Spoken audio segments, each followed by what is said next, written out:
Friends, MP's ಕಿಚನ್ಗೆ ಸ್ವಾಗತ. ನಾವು ಇವತ್ತು ಮಾಡುತ್ತಿರುವ ರೆಸಿಪಿ ಕಾರ್ನ್ ಪಿಜ್ಜಾ. ಹಾಗಿದ್ರೆ ನಮ್ಮ ವಿಡಿಯೋ ನೋಡೋದಕ್ಕಿಂತ ಮುಂಚೆ ಪ್ಲೀಸ್ ನಮ್ಮ ಚಾನಲ್ನ ಸಬ್ಸ್ಕ್ರೈಬ್ ಮಾಡಿ, ಸಪೋರ್ಟ್ ಮಾಡಿ, ಲೈಕ್ ಮಾಡಿ, ಶೇರ್ ಮಾಡಿ, ಪಕ್ಕದಲ್ಲೇ ಕಾಣೋ ಬೆಲ್ ಲೈಕ್ ಮೇಲೆ ಕ್ಲಿಕ್ ಮಾಡಿ. ಹಾಗಿದ್ರೆ ಪಿಜ್ಜಾ ಮಾಡೋ ರೆಸಿಪಿ ಹೇಗೆ ಅಂತ ನೋಡೋಣ ಬನ್ನಿ. ನಾನು ಇಲ್ಲೊಂದು ಮಿಕ್ಸಿಂಗ್ ಬೌಲ್ ತೊಗೊಂಡಿದ್ದೀನಿ. ಅದಕ್ಕೆ ಒಂದು ಅರ್ಧ ಕಪ್ ಆಗೋವಷ್ಟು ಹುಳಿ ಮೊಸರನ್ನ ಸೇರಿಸ್ಕೊತಾ ಇದ್ದೀನಿ. ಈಗ ಇದಕ್ಕೆ ಒಂದು 1/4 ಟೀ ಸ್ಪೂನ್ ಆಗೋವಷ್ಟು ಬೇಕಿಂಗ್ ಸೋಡಾ ಮತ್ತು ಒಂದು ಅರ್ಧ ಟೀ ಸ್ಪೂನ್ ಆಗೋವಷ್ಟು ಬೇಕಿಂಗ್ ಪೌಡರ್. ನಿಮ್ಮ ಮನೆಗೆ ಬೇಕಿಂಗ್ ಪೌಡರ್ ಇಲ್ಲ ಅಂದರೆ ಸ್ಕಿಪ್ ಮಾಡ್ಕೋಬೋದು.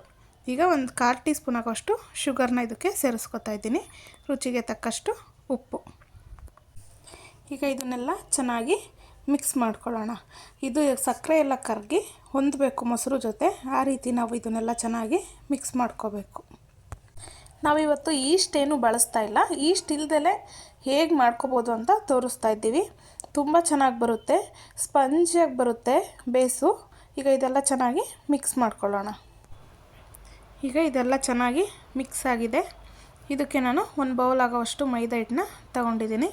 ನಾನಿಲ್ಲಿ 2 ಪಿಜ್ಜಾ ಆಗೋದಕ್ಕೆ ಎಷ್ಟು ಬೇಕೋ ಅಷ್ಟು ಹಿಟ್ಟನ್ನ ತೊಗೊಂಡಿದ್ದೀನಿ. ನಿಮಗೆ ಬೌಲಲ್ಲಿ ಗೊತ್ತಾಗಿಲ್ಲ ಅಂದರೆ ನೀವು ಒಂದು 1/4 kg ಆಗೋವಷ್ಟು ಹಿಟ್ಟನ್ನ ತೊಗೋಬೋದು. ಈಗ ಇದೆಲ್ಲ ಚೆನ್ನಾಗಿ ಮಿಕ್ಸ್ ಆಗಿದೆ. ಇದಕ್ಕೆ ನಾನು ಮೊಸರು ತೊಗೊಂಡಿದ್ನಲ್ಲ, ಅದೇ ಬೌಲಲ್ಲಿ ನೀರು ತೊಗೊಂಡಿದ್ದೀನಿ. ಸ್ವಲ್ಪನೇ ಹಾಕ್ಕೊಂಡು ಈಗ ಇದನ್ನು ಚೆನ್ನಾಗಿ ಕಲಿಸ್ಕೊಳ್ಳೋಣ. ತುಂಬ ಗಟ್ಟಿಗೆಲ್ಲ ಕಲಿಸ್ಬಾರ್ದು. ಚಪಾತಿ ಹಿಟ್ಟಿನ ಅದಕ್ಕಿಂತ ಸ್ವಲ್ಪ ಇನ್ನೂ ಸ್ಮೂತಾಗಿರಬೇಕು, ಆ ಥರ ಕಲಿಸ್ಕೊಳ್ಳೋಣ. ನೋಡಿ, ಈ ಅದಕ್ಕೆ ಕಲಿಸ್ಕೋಬೇಕು. ಈಗ ಮುಟ್ಟಿದಾಗ ಹಿಂಗೆ ಒಳಗಡೆ ಹೋಗಬೇಕು. ಈಗ ಇದೆಲ್ಲ ಚೆನ್ನಾಗಿ ಕಲಸಿದ್ದಾಗಿದೆ. ಇದಕ್ಕೆ ನಾನು ಈಗ ಬೆಣ್ಣೆನ ಸೇರಿಸ್ಕೊತಾ ಇದ್ದೀನಿ.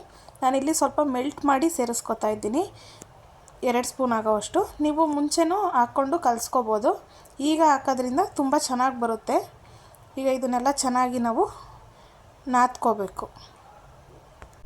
ಬೆಣ್ಣೆ ಹಿಟ್ಟಿಗೆ ಎಲ್ಲ ರೀತಿ ಹೊಂದಬೇಕು ಎಲ್ಲದಕ್ಕೂ. ಆ ರೀತಿ ನಾವೀಗ ಚೆನ್ನಾಗಿ ನಾದ್ಕೊಳ್ಳೋಣ. ನಾವು ಎಷ್ಟು ಚೆನ್ನಾಗಿ ನಾದ್ಕೋತೀವೋ ಅಷ್ಟು ಚೆನ್ನಾಗಿ ಪಿಜ್ಜಾ ಬೇಸು ರೆಡಿ ಆಗುತ್ತೆ. ನೋಡಿ, ಈಗ ಇದು ರೆಡಿಯಾಗಿದೆ. ಈಗ ಇದನ್ನು ನಾವು ನೆನೆಯೋದಕ್ಕೆ ಬಿಡಬೇಕು. ನಾವು ಇಷ್ಟೇನು ಹಾಕಿಲ್ಲ, ಸೊ ಅದಕ್ಕೋಸ್ಕರ ನಾನು ಒಂದು 2 hour ಇದನ್ನು ನೆನೆಯೋದಕ್ಕೆ ಬಿಡ್ತಾ ಇದ್ದೀನಿ. ನಿಮಗೆ ಟೈಮ್ ಇದ್ದರೆ ಇನ್ನೂ ಸ್ವಲ್ಪ ಒಂದು 3 hour ಇಡ್ಬೋದು, ಇಲ್ಲಾಂದರೆ ಬೇಗನೂ ಮಾಡ್ಕೋಬೋದು. ಈಗ ನಾನು ಒಂದು 2 hour ಇದನ್ನು ನೆನೆಯೋದಕ್ಕೆ ಬಿಡ್ತಾಯಿದ್ದೀನಿ. ಈಗ ಇದು 2 hour ಆಗಿದೆ. ನೋಡಿ ಎಷ್ಟು ಚೆನ್ನಾಗಿ ಸ್ಮೂತಾಗಿ ಬಂದಿದೆ ಅಂತ ಹೇಳ್ಬಿಟ್ಟು. ಈ ರೀತಿ ಮುಟ್ಟಿದಾಗ ಈ ಥರ ಸ್ಪಾಂಜ್ ಥರ ಇರಬೇಕು. ನೆಕ್ಸ್ಟು ಈಗ ನಾವು ಸಾಸ್ನ ರೆಡಿ ಮಾಡ್ಕೊಳ್ಳೋಣ ಬೇಸಿಗೆ. ಇಲ್ಲಿ ನಾನು 1 ಸ್ಪೂನ್ ಆಗೋವಷ್ಟು ಮಯೋನೀಸು ಮತ್ತು ಅದೇ ಸ್ಪೂನಲ್ಲಿ 1 ಸ್ಪೂನ್ ಆಗೋವಷ್ಟು ಟೊಮೊಟೊ ಕೆಚಪ್ನ ತೊಗೊಂಡಿದ್ದೀನಿ. ಮತ್ತು ಚಿಲ್ಲಿ ಫ್ಲೇಕ್ಸು. ನೀವು ಖಾರಕ್ಕೆ ನೀವು ಚಿಲ್ಲಿ ಸಾಸ್ನ ಯೂಸ್ ಮಾಡ್ಬೋದು. ಮತ್ತು ಪೆಪ್ಪರ್ ಪೌಡರು ಮತ್ತು ಆರಿಗಾನು. ಈಗ ಇದನ್ನೆಲ್ಲ ಚೆನ್ನಾಗಿ ಮಿಕ್ಸ್ ಮಾಡ್ಕೊಳ್ಳೋಣ. ಈಗ ಇದಕ್ಕೆ ನಾನು ಒಂದು ಚಿಟಿಕೆ ಆಗೋವಷ್ಟು ಸಾಲ್ಟನ್ನ ಸೇರಿಸ್ಕೊತಾ ಇದ್ದೀನಿ. ಸಾಸ್ ಒಳಗಡೆನೂ ಸ್ವಲ್ಪ ಸಾಲ್ಟ್ ಇರುತ್ತೆ, ಅದಕ್ಕೆ ನೋಡಿಕೊಂಡು ಹಾಕ್ಕೋಬೇಕು. ಈಗ ಇದನ್ನೆಲ್ಲ ಚೆನ್ನಾಗಿ ಒಂದೋ ರೀತಿ ನಾವು ಮಿಕ್ಸ್ ಮಾಡ್ಕೊಳ್ಳೋಣ. ನೆಕ್ಸ್ಟು ನಾನಿಲ್ಲೊಂದು ಕಡಾಯಿ ತೊಗೊಂಡಿದ್ದೀನಿ. ಸ್ವಲ್ಪ ಅಗಲವಾಗಿರೋ ಪಾತ್ರೆನೇ ತೊಗೋಬೇಕು ನೀವು. ಅದಕ್ಕೆ ನಾನು ಒಂದು ಸ್ಟ್ಯಾಂಡನ್ನ ಇದಕ್ಕೆ ಸೇರಿಸ್ಕೊತಾ ಇದ್ದೀನಿ. ನಿಮ್ಮ ಹತ್ರ ಸ್ಟ್ಯಾಂಡ್ ಇಲ್ಲ ಅಂದರೆ ಒಂದು ಬೌಲು ಇಲ್ಲಾಂದರೆ ಒಂದು ಪ್ಲೇಟ್ನ ನೀವು ಉಲ್ಟನ ಹಾಕ್ಬೋದು. ಈಗ ಇದನ್ನು ಒಂದು 5 minute ಫ್ರೀ ಹೀಟ್ ಮಾಡ್ಕೊಳ್ಳೋಣ. ನೆಕ್ಸ್ಟ್ ನಾನಿಲ್ಲಿ ಒಂದು ಪ್ಲೇಟ್ ತೊಗೊಂಡಿದ್ದೀನಿ. ಬೇಸ್ನ ರೆಡಿ ಮಾಡ್ಕೊಳ್ಳೋದಕ್ಕೆ ನಾನು ಸಿಲ್ವರ್ ಪ್ಲೇಟ್ ತೊಗೊಂಡಿದ್ದೀನಿ. ನೀವು ಸ್ಟೀಲ್ ಪ್ಲೇಟ್ ಮೇಲಾದರೂ ಮಾಡ್ಕೋಬೋದು.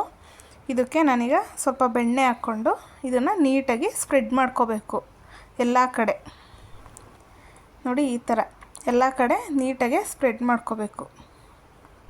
ನೋಡಿ, ಈಗ ಎಲ್ಲ ಕಡೆ ಅಪ್ಲೈ ಆಗಿದೆ. ಇದಕ್ಕೆ ನಾವೀಗ ಬೇಸ್ನ ರೆಡಿ ಮಾಡ್ಕೊಳ್ಳೋಣ. ಈ ರೀತಿ ಎಲ್ಲ ಕಡೆ ನೀಟಾಗಿ ಸ್ಪ್ರೆಡ್ ಮಾಡ್ಕೋಬೇಕು. ಇಷ್ಟು ದಪ್ಪ ಇದ್ದರೆ ಸಾಕಾಗುತ್ತೆ. ಈಗ ಇದಕ್ಕೆ ಸ್ವಲ್ಪ ಹೋಲ್ಸ್ನ ಮಾಡ್ಕೊಳ್ಳೋಣ. ನಿಮ್ಮ ಹತ್ರ ಸ್ಪೋರ್ಕ್ ಇಲ್ಲ ಅಂದರೆ ನೀವು ಸ್ವಲ್ಪ ಕಡ್ಡಿ ತಗೊಂಡಾದರೂ ಇದನ್ನು ಹೋಲ್ಸ್ನ ಮಾಡ್ಕೋಬೋದು. ನೋಡಿ, ಈ ಥರ ಎಲ್ಲ ಕಡೆ ಹೋಲ್ಸ್ನ ಮಾಡ್ಕೋಬೇಕು. ಈಗ ಹೋಲ್ಸ್ ಎಲ್ಲ ಆಗಿದೆ. ಇದಕ್ಕೆ ನಾವು ಆವಾಗಲೇ ರೆಡಿ ಮಾಡ್ಕೊಂಡಿದ್ವಲ್ಲ ಸಾಸು, ಅದನ್ನು ಇದಕ್ಕೆ ಹಾಕ್ಕೊಳ್ಳೋಣ. ಈಗ ಇದನ್ನು ಎಲ್ಲ ಕಡೆ ನೀಟಾಗಿ ಸ್ಪ್ರೆಡ್ ಮಾಡ್ಕೊಳ್ಳೋಣ. ನೀವು ವೀಕೆಂಡಲ್ಲಿ ಫ್ರೀ ಇದ್ದಾಗ ಈ ಥರ ಮನೇಲಿ ಮಾಡಿಕೊಟ್ರೆ ಎಲ್ಲರೂ ಖುಷಿ ಪಟ್ಕೊಂಡು ತಿಂತಾರೆ. ನೋಡಿ, ಈ ಥರ ಎಲ್ಲ ಮಿಕ್ಸ್ ನೀಟಾಗಿ ಸ್ಪ್ರೆಡ್ ಮಾಡ್ಕೋಬೇಕು. ಮನೆಯಲ್ಲೇ ನೀವು ಆರಾಮಾಗೆ ಮಾಡ್ಕೋಬೋದು. ಕಮ್ಮಿ ಟೈಮಲ್ಲೇ, ಜಾಸ್ತಿ ಟೈಮೇ ಬೇಕಾಗಲ್ಲ. ನಾನು ಇಲ್ಲಿ ಸ್ವೀಟ್ ಕಾರ್ನ್ ತೊಗೊಂಡಿದ್ದೀನಿ. ಇದನ್ನು ಸ್ವಲ್ಪ ಬೇಯಿಸ್ಕೊಂಡಿದ್ದೀನಿ. ಕ್ಯಾಪ್ಸಿಕಮ್ಮು, ಆನಿಯನ್ನು, ಫಾರಮ್ ಟೊಮೊಟೊನ ಬೀಜ ಎಲ್ಲ ತೆಗೆದು ಸ್ಲೈಸಾಗಿ ಕಟ್ ಮಾಡ್ಕೊಂಡಿದ್ದೀನಿ. ಈಗ ಇದನ್ನೆಲ್ಲ ನೀಟಾಗಿ ಸ್ಪ್ರೆಡ್ ಮಾಡ್ಕೊಳ್ಳೋಣ. ನಿಮಗೆ ಕ್ಯಾಪ್ಸಿಕಮ್ಮು ರೆಡ್ ಕಲರು ಮತ್ತು ಆರೆಂಜ್ ಕಲರ್ ಬೇಕು ಅಂದರೆ ಅದನ್ನು ಇದಕ್ಕೆ ಸೇರಿಸ್ಕೋಬೋದು, ಇಲ್ಲಾಂದರೆ ಪನ್ನೀರಾದ್ರೂ ಸೇರಿಸ್ಕೋಬೋದು. ಟೇಸ್ಟ್ ತುಂಬ ಚೆನ್ನಾಗಿರುತ್ತೆ. ಈಗ ನಾನಿಲ್ಲಿ ಚೀಸ್ನ ಸ್ಪ್ರೆಡ್ ಮಾಡ್ಕೋತಾ ಇದ್ದೀನಿ. ಈ ರೀತಿ ಎಲ್ಲ ಕಡೆ ಸ್ಪ್ರೆಡ್ ಮಾಡ್ಕೋಬೇಕು ನೀಟಾಗಿ. ನೆಕ್ಸ್ಟು ನಾನೀಗ ಆರಿಗನ್ನ ಸೇರಿಸ್ಕೋತಾ ಇದ್ದೀನಿ. ನಾನು ಮುಂಚೆನೇ ಆರಿಗಾನು ಮತ್ತು ಚಿಲ್ಲಿ ಫ್ಲೇಕ್ಸನ್ನು ಸೇರಿಸ್ಕೊಂಡು ಮಾಡ್ಕೋತಾ ಇದ್ದೀನಿ. ಈ ರೀತಿ ಎಲ್ಲ ಕಡೆ ಸ್ಪ್ರೆಡ್ ಮಾಡ್ಕೋಬೇಕು. ನೆಕ್ಸ್ಟು ಇದಕ್ಕೆ ಒಂದು ಚಿಟಿಕೆ ಸಾಲ್ಟನ್ನ ಎಲ್ಲ ಕಡೆ ಸ್ಪ್ರೆಡ್ ಮಾಡ್ಕೊತಾ ಇದ್ದೀನಿ. ಈಗ ನೋಡಿ, ಇದು ಫ್ರೀ ಇಟ್ಟಾಗಿದೆ, 5 ಮಿನಿಟ್ ಆಗಿದೆ. ಇಟ್ಕೋಬೇಕಾದ್ರೆ ನೀಟಾಗಿ ಹುಷಾರಾಗಿ ಇಟ್ಕೋಬೇಕು, ಇಲ್ಲಾಂದರೆ ಕೈ ತಾಗುತ್ತೆ. ಇದನ್ನು ಸೆಂಟ್ರಿಗೆ ಇಟ್ಕೊಂಡು ಈಗ ಇದನ್ನು ಲಿಡ್ನ ಕ್ಲೋಸ್ ಮಾಡೋಣ. ಲಿಡ್ ಕ್ಲೋಸ್ ಮಾಡಿ ಒಂದು 15ರಿಂದ 20 ನಿಮಿಷ ಲೋ ಫ್ಲೇಮಲ್ಲಿ ಇದನ್ನು ಕುಕ್ ಮಾಡ್ಕೊಳ್ಳೋಣ. ಈಗ ಇದು 20 ಮಿನಿಟ್ಸ್ ಆಗಿದೆ. ಇದನ್ನು ಓಪನ್ ಮಾಡ್ತಾಯಿದ್ದೀನಿ. ಲಿಡ್ಡು ನೋಡಿ ಎಷ್ಟು ಚೆನ್ನಾಗಿ ಬಂದಿದೆ ಅಂತ ಹೇಳ್ಬಿಟ್ಟು. ಈಗ ಇದನ್ನು ಹುಷಾರಾಗಿ ಎತ್ಕೋಬೇಕು. ಕಡಾಯಿ ಬಿಸಿಯಾಗಿರುತ್ತೆ. ಎತ್ಕೋಬೇಕಾದ್ರೆ ಹುಷಾರಾಗಿ ಇದನ್ನು ಕೈಯಲ್ಲೂ ತಾಗಿಸ್ಕೊಂಡೇ ರೀತಿ ಎತ್ಕೋಬೇಕು. ನೋಡಿ ಎಷ್ಟು ಚೆನ್ನಾಗಿ ಬಂದಿದೆ. ಈಗ ಇದನ್ನು ನೀಟಾಗಿ ಎತ್ಕೋಬೇಕು. ಈಗ ಇದನ್ನು ಕಟ್ ಮಾಡ್ಕೊಳ್ಳೋಣ. ಬೇಸೆಲ್ಲ ಎಷ್ಟು ನೀಟಾಗಿ ಬಂದಿರುತ್ತೆ ಗೊತ್ತಾ. ಇದು ನೋಡಿ ಎಷ್ಟು ಸ್ಮೂತಾಗಿದೆ. ನೀಟಾಗೆ ಕಟ್ ಮಾಡ್ಕೋಬೋದು. ನಿಮ್ಮ ಹತ್ರ ಪಿಜ್ಜಾ ಕಟ್ಟರ್ ಇದ್ದರೆ ಅದರಲ್ಲೇ ಕಟ್ ಮಾಡ್ಕೋಬೋದು, ಇಲ್ಲಾಂದರೆ ಚಾಕು ಸಹಾಯದಿಂದ ಇದನ್ನು ಕಟ್ ಮಾಡ್ಕೋಬೋದು.